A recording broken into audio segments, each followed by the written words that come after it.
안녕하세요. 네, 발뒤꿈치 통증을 호소하시는 분들이 많은데 발뒤꿈치 통증이 어떤 질병 때문에 일어나는 걸까요? 발 뒤꿈치 통증을 호소하시는 환자분들이 많아서 발뒤꿈치 통증 증후군이라고 명명합니다. 대표적으로는 족저근막염과 아킬레스 건염이 있습니다. 족저근막은 여기 발을 보시면 발 뒤꿈치에서부터 시작해서 발가락까지 이어지는 두꺼운 결합 조직입니다. 뒤꿈치에서 시작해서 발가락 기저부까지 가서 붙잡아가는 근막입니다. 발가락을 들어 올리면 여기 튀어나오는 거 보이시죠? 튀어나오는 거. 이게 족저근막입니다. 족저근막은 발의 아치를 유지하고 충격을 흡수하는 기능을 하는데요. 미세한 손상이 반복되면 그것이 축적돼서 염증을 일으키게 되고 그것을 족저근막염이라고 합니다. 아킬레스건은 종아리의 비복근과 가자미건을 이 뒤꿈치에 부착시킵니다. 무릎에서부터 시작되는 근육과 경골이랑 비골이 있는 이 아래쪽에서 내려가는 근육 두 개가 합쳐져 가지고 내려가서 여기에 부착을 하는 이게 아킬레스건입니다. 걷기나 뛰기, 이런 점프 같은 운동 기능에 굉장히 중요한 역할을 하는데요. 부하가 과도하게 걸리거나 손상이 반복되면 이제 아킬레스 건염을 발생시키게 됩니다. 첫 발을 내디딜 때 많이 아프다 그래요.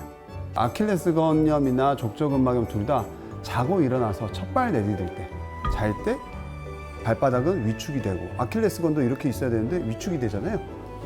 단축이 된 상태로 자다 일어나서 탁 첫 발 내디딜 때 많이 아프죠. 아프지만 참고 걷다 보면 얘네들이 늘어나고 윤활액도 나오고 하면서 통증이 사라지거든요. 손상이 심해지면 뒤꿈치만 아팠던 것들이 전체적으로 다 아파지기도 하고요. 그리고 걷는 내내 아프기도 하고 여러 가지 양상을 보일 수는 있습니다.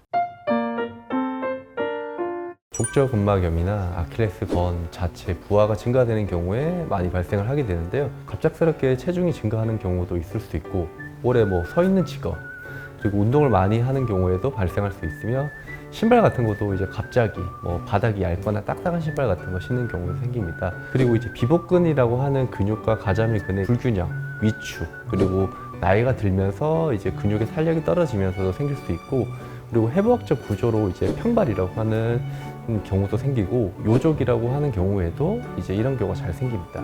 평발은 우리가 땅을 디딜 때 뒤꿈치를 딱 땅에 딛고 쫙 걸을 때 이 아치가 못 견디고 무너지기 때문에 유연한 발이거든요, 평발은. 그러면서 여기가 무너지는 거죠. 그러면 길이가 길어지니까 많이 당겨져서 손상이 가겠죠.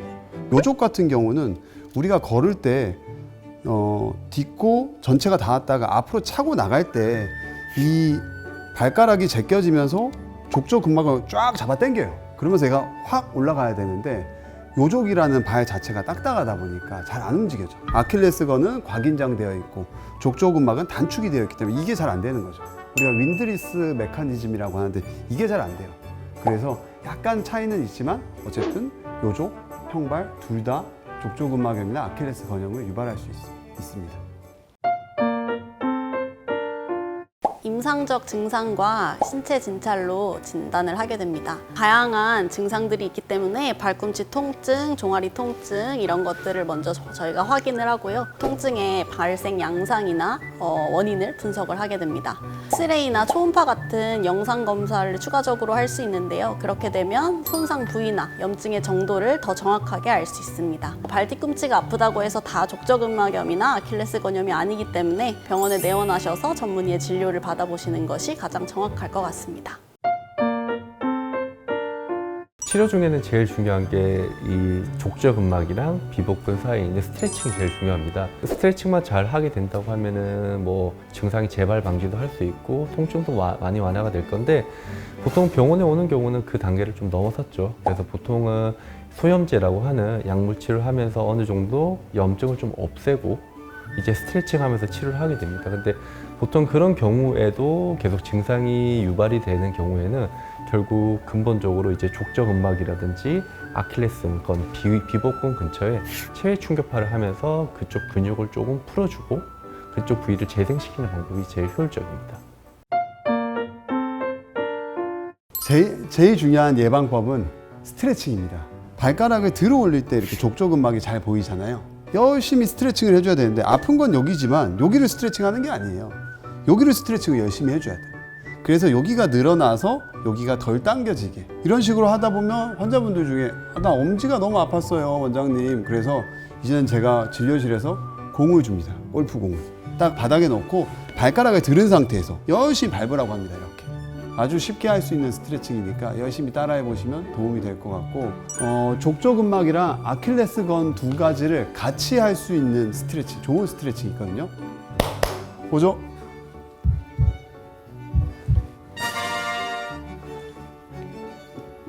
일단 손목을 모으고요. 발을 11자로 만들어요. 그 다음 이마를 대세요. 이마를. 그 다음에 허리를 이렇게 쭉 집어여세요. 그리고 뒤꿈치를 쭉 뒤로 빼주면 이게 제일 아킬레스건 스트레칭에 도움이 되고 발바닥 족저근막 스트레칭까지 같이 되는 거예요. 이렇게 하면. 근데 이렇게 하는 사람이 있어요. 이렇게.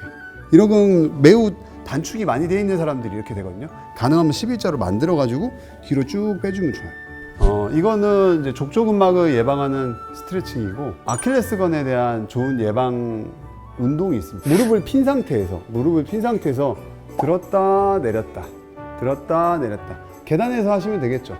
또 한 가지 방법은 무릎을 구부려서 또 하는 거예요. 생각보다 좀 어려울 수 있는데 구부려서 하는 거예요. 아킬레스건은 무릎에서 시작되는 게 있고 그 아래에서 시작되는 게 있거든요. 그래서 두 가지를 구분해서 운동을 둘 다 시켜주는 거죠. 그리고 발의 형태가 조금 특이한 아까 전에 평발이나 요족이 있는 분들은 맞춤 깔창을 해야 돼요. 깔창이라는 건 기본적으로 자기 발이랑 딱 맞아야 돼요. 부하가 많이 걸리는 것들을 딱 맞게 맞춰서 부하를 다 분산시켜 줘야 되거든요. 근데 기성품 하면 되겠어, 안 되겠어? 안 되죠. 그래서 병원에서 하는 맞춤 깔창 딱 찍어서 가서 만드는 깔창이 있어요. 그래서 그런 것들도 도움이 될 수 있습니다. 조기 진단과 정확한 치료가 필수적입니다. 환자분들이 집에서 꾸준한 스트레칭과 그리고 바른 생활 습관을 유지하시는 것도 매우 중요합니다. 더 궁금하신 것이 있으면 댓글로 남겨주시고요. 구독과 좋아요도 부탁드리겠습니다. 감사합니다. 감사합니다.